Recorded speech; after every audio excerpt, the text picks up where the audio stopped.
Hi friends, இன்றைக்கி நம்ம என்ன வீடியோ பார்க்க போகிறோம் அப்படின்னா விக்ரமாதித்தனோட அவையில் இருந்த நவரத்தினங்கள் தான் ஷார்ட்கட்டில் பார்க்க போகிறோம். இது பொறுத்துக்களை கண்டிப்பாக கேட்குறதுக்கு சான்ஸ் இருக்குது. கண்டிப்பாக கேட்பாங்க. இது எப்படி நம்ம ஷார்ட்கட்டில் வச்சுக்கலாம் அப்படிங்கிறது சொல்கிறேன். அதுக்கு முன்னாடி நம்ம சேனலை புதுசாக பார்க்குறவங்களா இருந்தால் கண்டிப்பாக மறக்காமல் சப்ஸ்கிரைப் பண்ணி லைக் பண்ணி ஷேர் பண்ணுங்கள். அப்போ தான் நான் அடுத்தடுத்த வீடியோ போடுறதுக்கு எனக்கும் ஒரு மோட்டிவேட்டாக இருக்கும். வாங்க சாப்டருக்குள்ளே போகலாம். ஃபஸ்ட்டு காளிதாசரும் ஹரிசேனரும் அப்படிங்கிறது சமஸ்கிருத புலவர். அமரசின்கர் அவர் அகராதியியல் ஆசிரியர். தன்வந்திரிங்கிறது ஒரு மருத்துவர். அதுக்கடுத்து காகபாகனர் அப்படிங்கிறது ஜோதிடர். சன்கு அவர் கட்டிடக்கலை நிபுணர். வராகமிகிரர் வானியல் அறிஞர். வராச்சி அப்படின்னு இலக்கண ஆசிரியர் அண்ட் சமஸ்கிருத புலவர். விட்டல் பட்டர் அப்படிங்கிறது மாய வித்தைக்காரர். இதான் விக்ரமாதித்தன் அவையில் இருந்த நவரத்தினங்கள். இது எப்படி ஞாபகம் வச்சுக்கலாம் அப்படிங்கிறத சொல்கிறேன். ஃபஸ்ட்டு காளிதாசரும் ஹரிசேனரும் சமஸ்கிருத புலவர். இது எப்படி ஞாபகம் வச்சுக்கலாம் அப்படின்னா காளி தெய்வம் இருக்குல்ல, அந்த காளி தெய்வத்துக்கு ரொம்பவே ஆக்ரோஷமான ஒரு தெய்வம் அப்படின்னு சொல்லுவாங்க. நம்ம நினச்ச காரியம் வேண்டுனா என்ன செய்வாங்க, காளிக்கு கறி சமைச்சு நம்ம வேண்டுதல் வச்சோம்னா அது சமாதானமாகி நம்ம அந்த வேண்டுதல் நடந்துடும் அப்படின்னு சொல்லுவாங்க இல்லையா. அதை ஞாபகம் வச்சுக்கோங்க. அதை காளிதாசரும் ஹரிசேனரும் சமஸ்கிருத புலவர். காளி தெய்வத்தையும் இந்த கரியை கரியை ஹரின்னு வச்சுக்கோங்க. ஹரிசேனரும் சமஸ்கிருத புலவர். அதுக்கு அடுத்தது அமரசின்கர் அகராதியியல் ஆசிரியர். இதை எப்படி ஞாபகம் வச்சுக்கலாம் அப்படின்னா அமரசின்கர் அப்படிங்கிறது அமர் சொல்கிறோம்னா அமர்றதுனா உட்கார்றது அப்படின்னு அர்த்தம். அமரசின்கர் அப்படின்னா அமர்ந்திருக்கவங்க. நம்ம அகராதி படிக்கணும் அப்படின்னா அமர்ந்து தான் அகராதி படிப்போம். அதாவது ஒரு புக், அகராதினா ஒரு புக்குன்னு தானே சொல்லுவாங்க. அமர்ந்து தான் நம்ம அகராதிகள் படிக்கணும். அந்த சிம்மாசனத்தில் அமர்ந்து தான், சிம்மாசனமோ இல்லை கீழே தரையிலையோ உட்காந்து நம்ம படித்ததை அகராதி படிப்போம். அதை ஞாபகம் வச்சுக்கோங்க. அடுத்தது தன்வந்திரி மருத்துவர். இது நிறைய இடத்துல கேள்விப்பட்டிருக்கோம். தன்வந்திரி மருத்துவமனை அப்படிங்கிறது ஹாஸ்பிட்டல் நேமமும் வச்சுருப்பாங்க, மருத்துவர் பேராகவும் இருக்கும். இது ஞாபகம் வச்சுக்கோங்க. தன்வந்திரிங்கிறது ஒரு மருத்துவர்.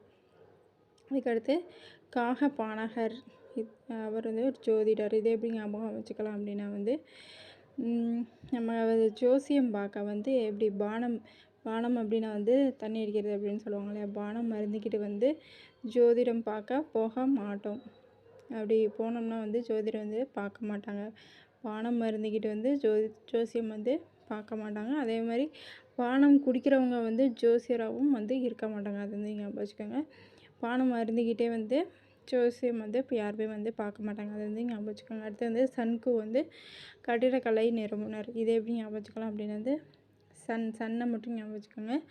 சன்னு அவங்களோட இப்போ என்னோட சன்னு ஒரு கட்டிடக்கலை நிபுணர் அப்படின்னு சொல்லுவாங்க இல்லையா. அதை ஞாபகம் வச்சுக்கோங்க. சன்னுங்கிறது கட்டிடக்கலை நிபுணர். இதுக்கடுத்து வராகமிகிரர் வானியல் அறிஞர். இது எப்படி ஞாபகம் வச்சுக்கலாம் அப்படின்னா வானியல் அறிஞர்கள் மோஸ்ட்லி சொல்கிற டயத்தில் மழை எப்பயுமே வராது. வானியல் அறிஞர் இன்றைக்கி மழை வரும் அப்படின்னா நம்ம சின்ன பிள்ளையா இருக்க போதெல்லாம் கண்டிப்பாக வராது. ஆனால் வானியல் அறிஞர் சொல்லியிருப்பாங்க, இன்றைக்கி மழை கண்டிப்பாக வரும் அப்படின்னு சொன்னால் சுத்தமாகவே மழை வராது. அதை ஞாபகம் வச்சுக்கோங்க. அதுக்கடுத்து வராச்சி இலக்கண ஆசிரியர் மற்றும் சமஸ்கிருத புலவர். இதை எப்படி ஞாபகம் வச்சுக்கலாம் அப்படின்னா இலக்கணம் நம்ம எவ்வளோ தான் படித்தாலும் நம்மளுக்கு டவுட்டு இருந்துக்கிட்டே தான் இருக்கும். ஏதாவது ஒரு கன்ஃபியூஷன் இருந்துக்கிட்டே தான் இருக்கும். அதை இலக்கணம் ஃபுல்லாக தெரிஞ்சவங்க யாருமே இருக்க மாட்டாங்க. இலக்கணம் நம்மளுக்கு சுத்தமாக வராது. அதான் வராச்சி அண்ட் சமஸ்கிருத புலவர். ரொம்பவே கஷ்டம். இலக்கணம் படிக்கிறது ரொம்பவே கஷ்டம். அதை எவ்வளோ தான் நம்ம தெளிவாக படிச்சிருந்தாலும் அது கண்டிப்பாக நம்ம எக்ஸாம் ஹாலில் போய் உட்காந்துருந்தோம்னா கண்டிப்பாக கன்ஃபியூஷன் வரதான் செய்யும். அதுக்கடுத்து விட்டல் பட்டர் மாய வித்தைக்காரர். இது எப்படி ஞாபகம் வச்சுக்கலாம் அப்படின்னா மேஜிஷியன் ஒன்று விட்டாங்கன்னா நம்ம பட்டர் மாதிரி ஆயிரும். அதை ஞாபகம் வச்சுக்கோங்க. மேஜிஷியன் ஒரு அறை விட்டாங்கன்னா அப்படின்னா பட்டர் மாதிரி ஆயிடுவோம் நம்ம.